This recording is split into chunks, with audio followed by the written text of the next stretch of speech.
여론조사를 통해 민심을 읽어보는 시간, 민심은 숫자다 시간입니다. 오늘도 오피니언 라이브 윤희용 여론분석센터장, 리얼미터 권순정 조사 분석실장 나왔습니다. 어서 오십시오. 네, 안녕하십니까. 네. 자, 지난주에 이어서 오늘까지 큰 이슈들이 상당히 많습니다. 일단 2차 북미 정상회담 결렬 문제도 있고요. 3.1절 100주년 이야기도 해야 될 테고, 자유한국당 황교안 지사 출범, 한유총 집단행동. 자, 최근 리얼미터가 정당 지지도, 대통령 지지도 조사한 게 있죠? 네, 있습니다. 사실 목요일 날, 지난주 목요일 날 회담 결렬이 알려지기 시작한 시점에 조사가 완료됐어요. 그럼 그건 평가에 들어가지 않았겠네요? 그렇죠. 그 이전까지의 요인들로 해석해야 될 텐데, 그 이전까지는 이제 표면적으로 보면은 긍정 요인들이 상당히 많았습니다. 왜냐하면 월요일 날, 화요일 날, 수요일 날까지 북미 정상회담과 관련된 보도가 많이 있었고요. 그리고 그것과 함께 3.1절 행보라든지 3.1절 행보가 상당히 많았습니다. 예. 참배라든지 유관순 열사 서훈 상승이라는 상당히 많았고요. 근데 그런 것들을 감안했을 때 오르지 않았을까라고 생각하실 분이 많은데 예. 오히려 떨어졌습니다. 대통령 국정평가요? 긍정평가가 49.4%고요. 민주당은 2.1%포인트 하락해서 38.3%가 나왔고요. 한국당은 2%포인트 상승해서 28.8%가 나왔어요. 이것은 2016년 10월 국정농단 사태 이후에 최고치에 해당하는 겁니다. 한국당이 전당대회 하면서 우경화 논란이 계속 있었단 말이죠. 네, 그렇습니다. 그리고 도로 침박 아니냐 이런 게 있었고, 네네. 5.18 폄하의 논란도 끊임없이 있었고. 네네. 그런데 지지율이 반등했다는 건 뭘 의미할까요? 바로 전당대회 효과로 봐야 될 것 같습니다. 컨벤션. 예, 컨벤션 효과. 사실 월요일, 화요일까지는 북미 정상회담의 보도 이슈가 주로 김정은 북한 국무위원장의 베트남에서의 행보의 중심이었는데, 그때 월요일, 화요일 날 자유한국당 전당대회에서 여론조사가 이루어졌었고요. 그 과정 속에서 언론 보도량을 비교를 해도 그 전당대회 관련된 보도량이 상당히 많았습니다. 제가 봤을 때는 전당대회가 사실상의 주요하게 관심을 모으지 못하는 북미 회담 어떤 관련 보도 자체를 어떤 가린 측면들이 있고요. 기본적으로 전당대회 효과로 봐야 될 것 같고요. 또 하나는 이제 기억하실지 모르겠지만 홍익표 민주당 의원이 두 개의 발언이 있었습니다. 20대와 관련된 발언과 그것이 좀 확장이 되어서 바른미래당과의 관계의 어떤 표면 논란이 확장이 되는데, 그러한 부분들이 상당히 영향을 미쳤지 않았나 싶습니다. 세부 계층별로 봐도 그러한 경향이 많이 나타납니다.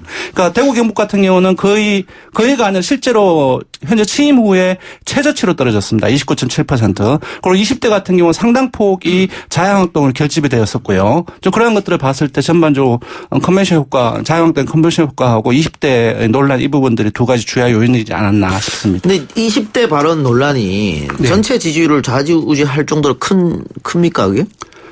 크죠. 왜냐하면은 기본적으로 20대 같은 경우는 인구 비례에서 한 17%가 됩니다. 거기에서 5%, 6% 정도 되는 것은 사실 상당한 영향을 미쳤다고 볼 수도 있고요. 그리고 TK 대구 경북에서 상당 한 10%포인트 이상 빠졌습니다. 물론 이 정도까지는 전체적인 경향으로 봐야 됩니다. 그러니까 샘플 사이즈가 적기 때문에. 그럼에도 불구하고 이 떨어진 폭을 감안해 봤을 때 최종 전체 결과에 영향을 미치는 것은 상당 폭이 있다고 봐야 되겠죠. 예.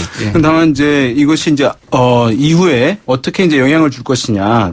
대통령 국정 지지율이라든가 이런 주요 지표에 왜냐하면 결렬된 다음에, 그러니까 합의에 이르지 못한 다음에 조사 결과들이 사실 없긴 한데요. 오늘 이제 석간신문의 내일신문이 이제 T-오피니언의 의뢰를 해서 조사를 3월 2일, 3일에 조사를 했어요. 그래서 이제 북미회담과 관련한 인식을 조사를 했는데 그 결과 잠깐 좀 소개를 해 드릴게요.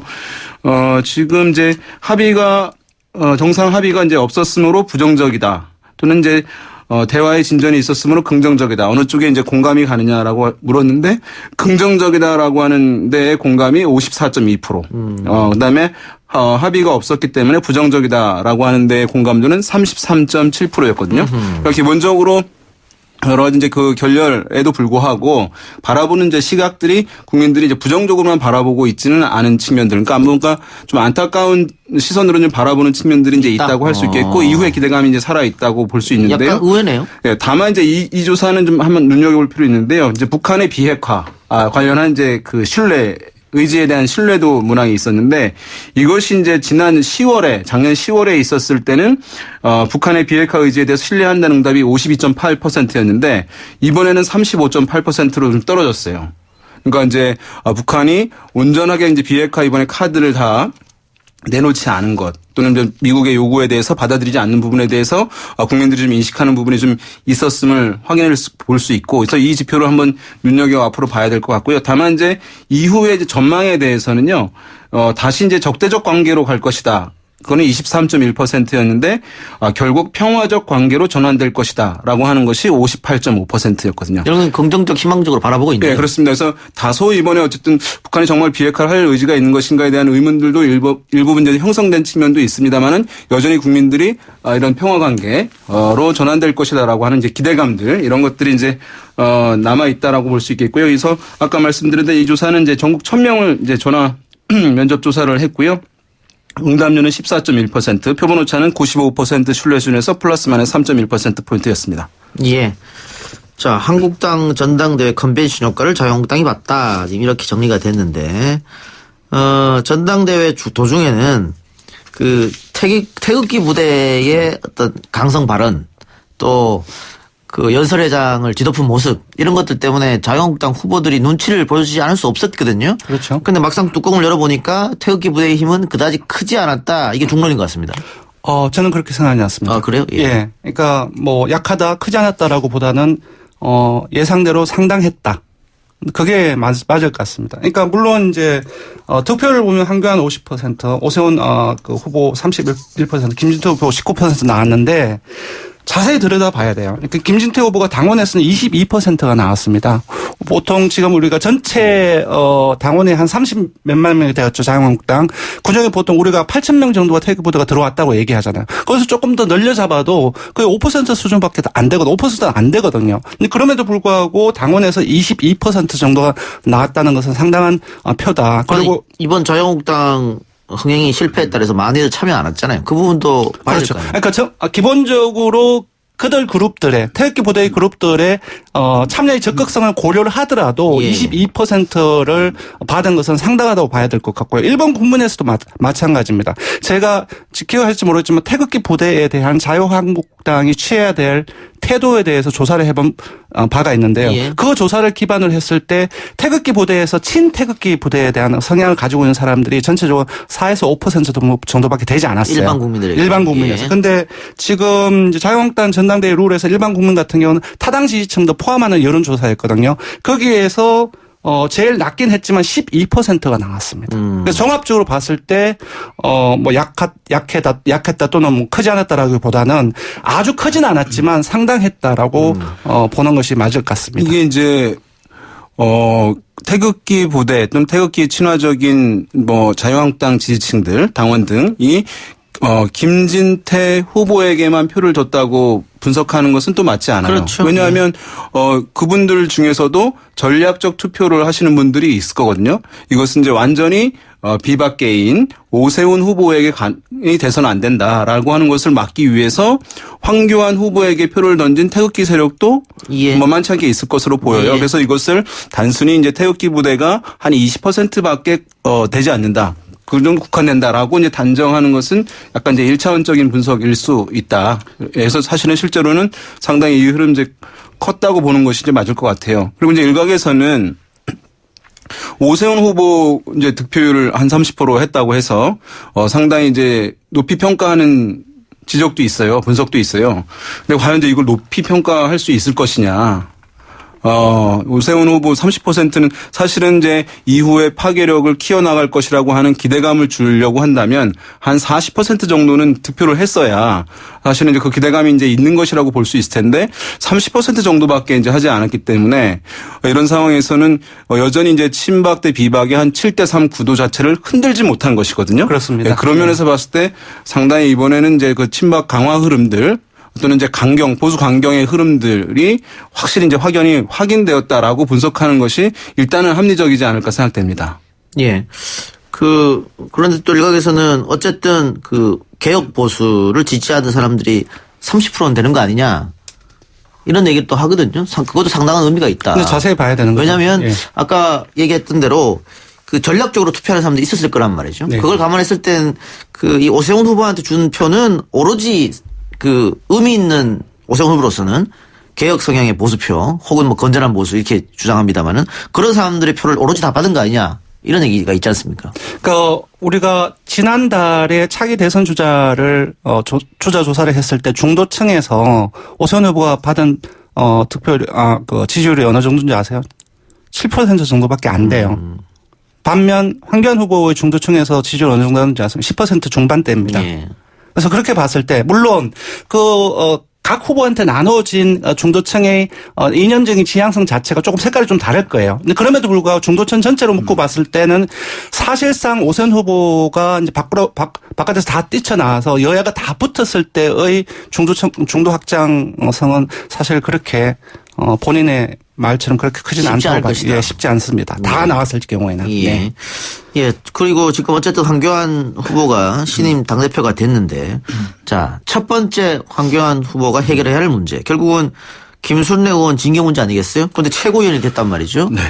이 문제를 어떻게 뛰어넘을 것인가. 사실은 황교안 대표로서는 이러지도 못하고 저러지도 못할 입장에 놓여 있는 것처럼 보이기도 하거든요.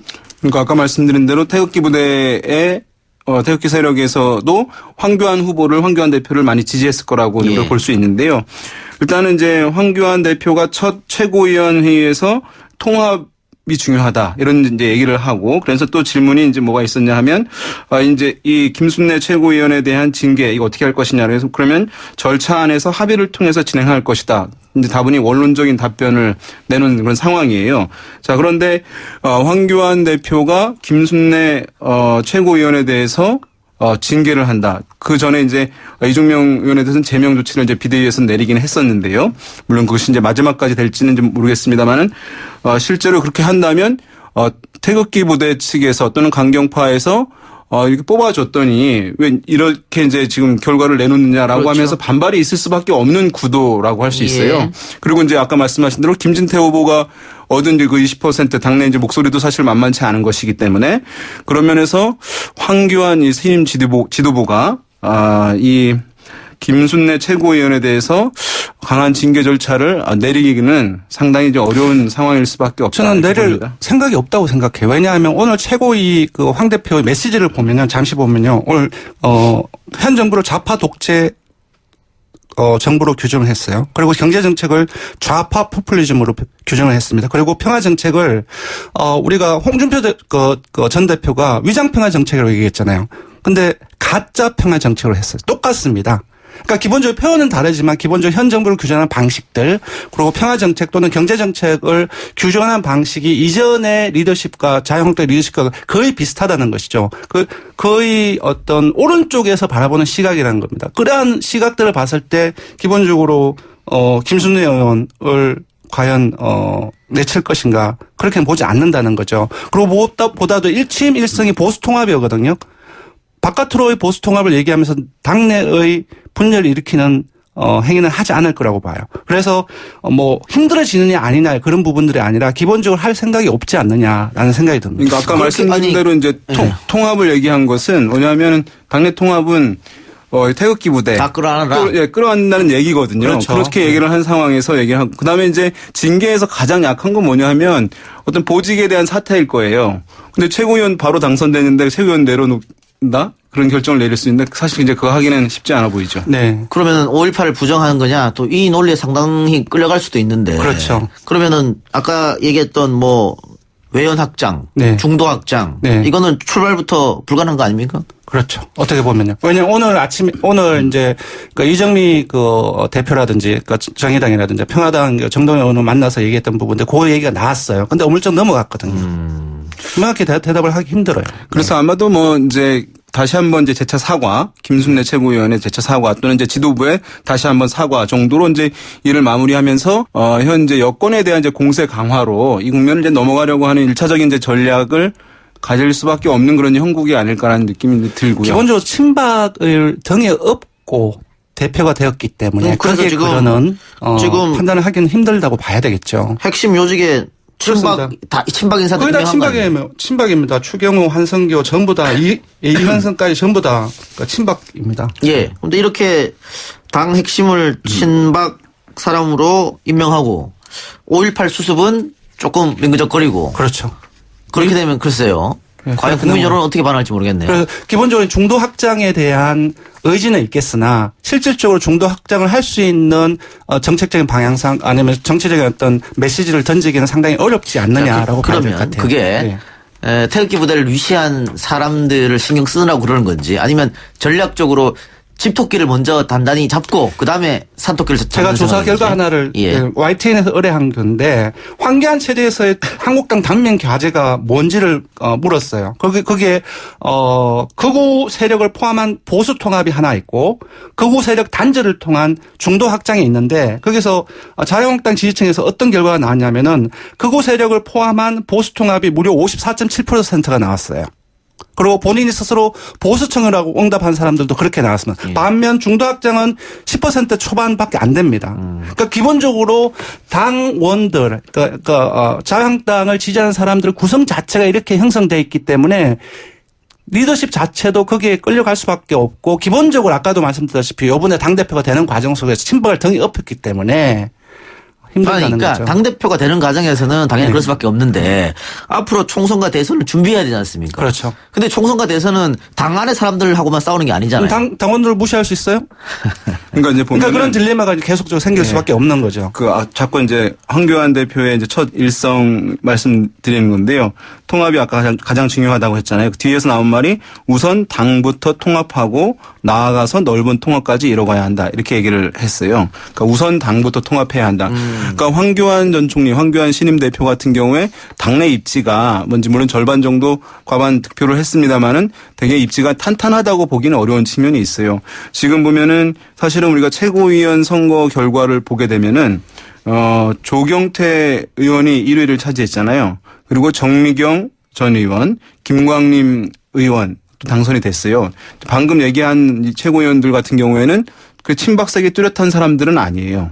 예. 본인의 이제 최고위원들 상위에 예. 당선된 사람들이 그럼에도 불구하고 지금 지명 인선을 한 것들을 보면 말씀하신 이제 한성규 사무총장이라든가 이후에 이제 전략기획부총장이나 비서실장 이런 분들 대변인 친박계 이제 의원들로 포진을 시켰거든요. 그러니까 본인이 어쨌든 당내의 입지를 안정적으로 구축하는 것을 최우선 과제로 이제 삼고 있다는 것을 일정 정도 보여주는 측면이 이제 있는 상황이기 때문에 그런 면에서 봤을 때는 어쨌든 그런 징계들이 굉장히 과감하게 이루어지지는 않을 거라고 하는 시그널을 이제 간접적으로 좀 읽을 수 있는 측면이 있죠. 만약에 저는 완전히 동감합니다. 그러니까 이동영 작가님하고 중도 확장을 해야 되는 부분들에 대해서 만약에 중도 확장에 대한 생각이 있다고 한다면은 요번에 이 일을 한 오세훈 대표에 대해서 책임 있는 역할을 맡겼어야 됐어요. 그러면은 정말로 자유한국당이 잘 나갈 수가 있는데 그러지는 않았던 부분들이 있고 또 하나 되게 핵심적인 부분들이 있습니다. 그럼에도 불구하고 중도가 안 모을 거냐? 그렇지는 않아요. 이번 조사에서 지난주 리얼미터 조사에서 자유한국당 중도층의 25%가 넘었습니다. 예. 그러니까 거의 민주당하고의 격차가 한 10%포인트밖에 차이가 안 나는 거죠. 예. 만약에 25% 넘었으면 30%도 갈 수 있는 거죠. 그렇다고 한다면 중도층 내에서의 싸움을 할 수가 있는 겁니다. 예. 즉 뭐냐 하면은 기본적으로 국정농단이라든지 탄핵이라든지 5.18 이런 쪽에서의 어떤 시각뿐만 아니라 국정에 대한 일반 중도층에 대한 태도 이 자체가 중도층의 이동으로도 연결되기 때문에 단순히 1차원적으로 볼 수 없다는 거죠. 알겠습니다. 네. 예. 그러면 김순례 의원 징계를 하지 않게 되면 이미 징계가 된 이종명 의원은 어떻게 합니까? 글쎄요. 왜 저한테 물어보세요? 예. 윤 대표님이. 근데 뭐 이제 지금 당에서 이제 그 결정을 내린 것이지만 최종적으로 뭐 결정난 건 아니니까. 아니기 때문에 예, 그것이 이제 최종적 결과로 받아들일 수는 없을 것 같아요. 예. 의원총회를 통해서 해야죠. 뒤집어질 수 그걸 있으니까. 통과해야 됩니다. 예. 예. 자, 아까 윤희용 센터장이 말하기를 황교안 대표 일성이 당 통합 후에 좀 넓은 통합을 얘기했다 했잖아요. 예. 그럼 넓은 통합은 결국은 바른미래당과 합치는 보수 대통합 아닙니까? 그런데 황교안 대표 체제에서 바른미래당과 과연 합칠 수 있을 것인가? 네. 그러니까 이제 이 황교안 지도부는 당분간은 매 과제, 매 건이 딜레마 상황에 처하는 국면이 될 가능성이 높아요. 이제 방금 이런 이제 징계권도 5.18 망원 의원에 대한 징계권도 그렇고 그다음에 이제 또 통합을 하면 이제 바른미래당 이제 유승민 의원 있죠.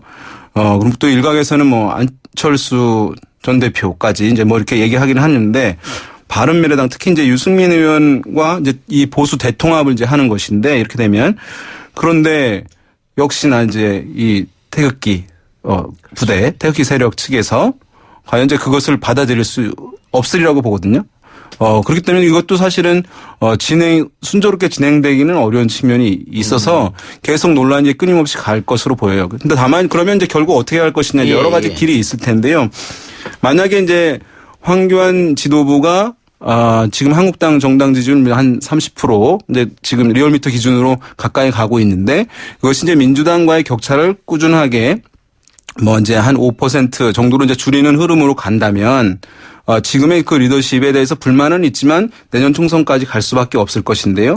이후에 이제 어떤 딜레마적 상황에 슬기롭게 극복하지 못하고 다시 이제 10% 이상으로 이번 이제 중반까지 가더라도 올해 중반까지 가더라도 그 격차가 10% 좁혀지지 않는다라고 한다면 당내에서 다시 이제 비박계 중심으로 해서 지도부 교체에 대한 이제 의견들이 개진되면서 당이 한 번 더 혼란에 빠질 가능성 이제 배제할 수는 없는 측면이죠. 왜냐하면 총선을 앞두고 어떤 당선을 중시하는 이제 의원들이 이런 흐름들은 항상 모든 이제 정당들에 있어 왔던 것이거든요. 당대표 흔들기 뭐 이런 거 있었으니까요. 예. 근데 지금 말씀하신 것처럼 바른미래당과 총선 전에 통합이 되지 않는다면 결국 총선은 일려 다야구도로 치러야 되는데 그러면은 수도권 선거는 치명적 아닙니까? 치명적이죠. 예. 지금 바른미래당이 지금 리얼미터 기준으로 한 6, 7% 계속 지속적으로 나온 거죠. 예. 그렇게 분열되어서 그러니까 보수 진영에서 분열되어서 나온다고 했을 때 치명적이라고 볼 수 있습니다. 특히나 치열한 수도권에서는. 예. 예.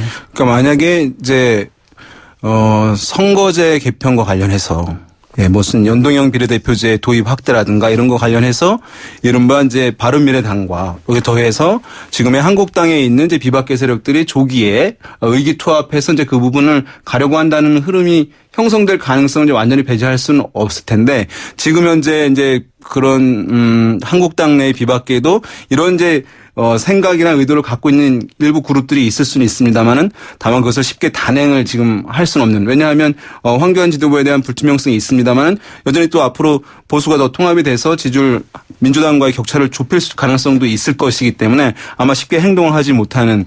그래서 이 참 애매한 이제 국면이 될 수밖에 없을 것 같아요. 다만 내년 총선이 이렇게 거의 이제 그 정권 중반기에는 이렇게 갑니다. 그러니까 정권 교체.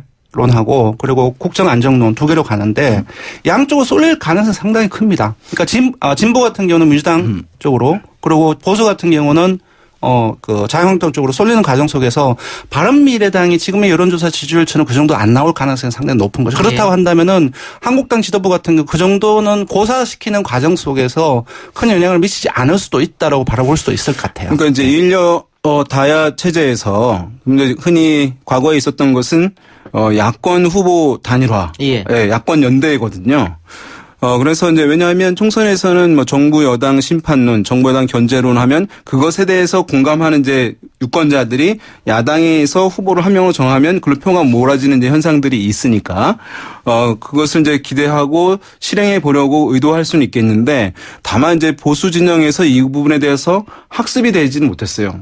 그러니까 이제 지금의 이제 진보 진영에서는 사실 여러 번 학습이 되고 경험이 된 측면이 있어서 그것을 어떤 권위 있는 시민사회 단체라든가 이렇게 꾸려서 결과를 내는 것들이 좀 익숙하고 받아들이는 데 있는데 보수 진영에서는 이제 그것을 한 경험들이 없기 때문에 이런 내년 총선 안에서 야권연대, 보수 야권연대를 한국당 또는 대한애국당, 바른미래당 등이 그런 야권연대 후보 단일화를 순조롭게 할 수 있을지에 대해서는 또 회의적 시각이 높은 수밖에 상황입니다.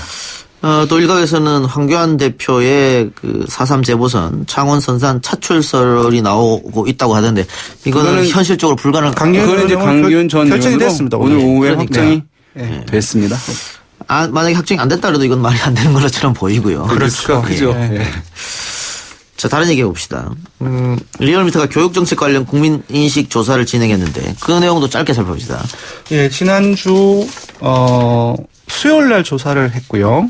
한 1000여 명 조사로 전국 19세 이상 성인 남녀를 통해서 조사를 했습니다. 조사 결과가 압도적입니다. 유치원 3법 개정에 대해서 어떻게 생각하느냐. 그리고 국공립 유치원을 지금 몇 년 내로 한 40%, 지금 한 20% 초반이거든요. 확대하는 그런 정책 방향성에 대해서 어떻게 생각하느냐.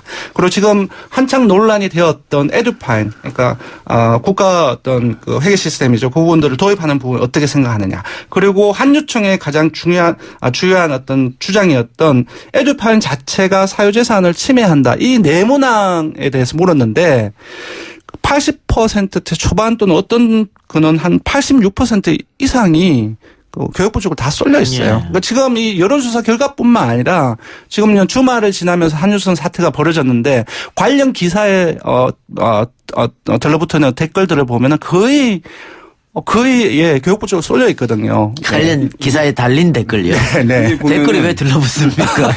달려있지. 달려있지. 네. 그럼 떨어져 있나요? 네. 여론조사에서 한 70%를 넘어가면 네. 이제 그걸 상식이라고 해요. 상식. 그러니까 네. 이제 사실은 어떤 여론전을 통해서 바꿀 수가 없는 것이거든요. 네. 근데 이런 이제 상황에서 한유총이 좀 여론의 반전을 가져오려고 대연제 정부 투쟁을 했다. 예, 뭐 학생들 개원을 안 하고 그런 것은 사실은 상당히 이제 정무적 감각이 좀 떨어졌다고 할 수밖에 없고 그것이 실패할 수밖에 없는 그런 상황이었고 그래서 오늘 이제 두 손을 이제 들게 된 상황인데요.